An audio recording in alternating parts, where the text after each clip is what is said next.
On July 1, 2026, Princess Diana would have turned 65 years old. It is a birthday she never reached, a milestone that arrived and passed without her, as every milestone since August 31, 1997 has arrived and passed without her. But this one carried a different kind of weight. 65 is not an abstract number. It is the age of grandmothers and retired campaigners and women who have earned the right to sit in gardens and watch their grandchildren run toward them. It is the version of Diana that Britain never got to meet, and the ache of that absence settled across the country in the days surrounding the date with a particular quiet grief that only comes from imagining something beautiful that was taken too soon. What made the day significant was not a palace statement or a formal ceremony. It was what Prince William chose to do with it, a choice that was small, private, and deliberately removed from the machinery of royal spectacle, and that moved people precisely because of all the things it was not.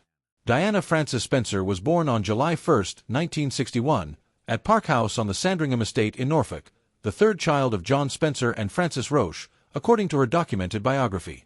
She grew up in circumstances that were comfortable but complicated, marked by her parents' difficult divorce and a childhood that contained considerable emotional instability beneath its privileged surface. She became Lady Diana Spencer when her father inherited the Spencer earldom, and she was working as a nursery school assistant in London when her engagement to Prince Charles was announced in February 1981, according to documented historical records of the period. She was 19 years old.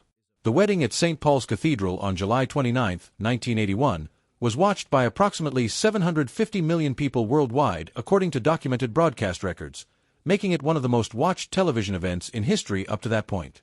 She was 20 when she became Princess of Wales, and the world that fell in love with her did so with an intensity and a completeness that the palace had never quite encountered before and has not encountered since. What Diana did with the position she found herself in was not what the institution had anticipated or, in many respects, what it was comfortable with.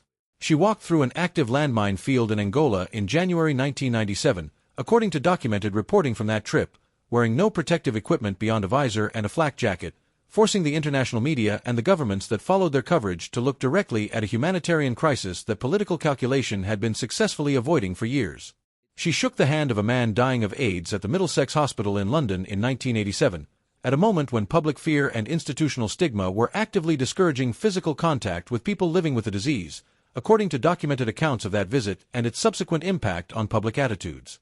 She brought her 2 young sons to homeless shelters and hospital wards, insisting that the boys who would one day represent the Crown first understand the people the Crown was supposed to serve.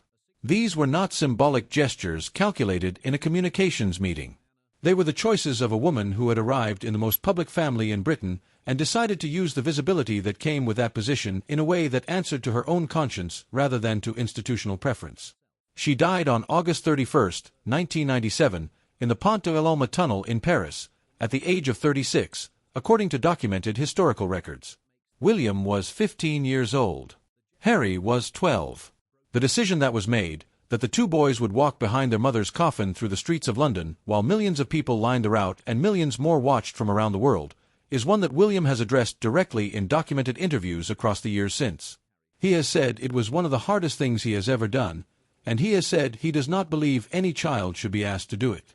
His grief was made public before he had the language or the distance to understand what it was, and the world received it as a piece of shared ceremony rather than as the private devastation of an adolescent boy who had just lost his mother. He has spent the nearly 3 decades since navigating the particular difficulty of grieving someone whose absence belongs, in the public imagination, to everyone.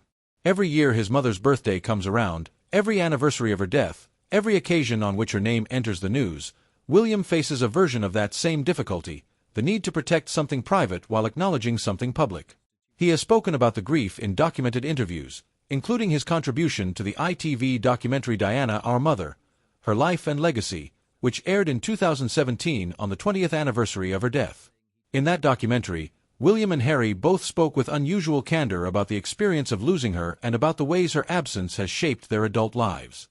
William described a period in his 20s when he had deliberately shut down his emotions around her death because the alternative felt unbearable, and spoke about the therapeutic work he had done to address that.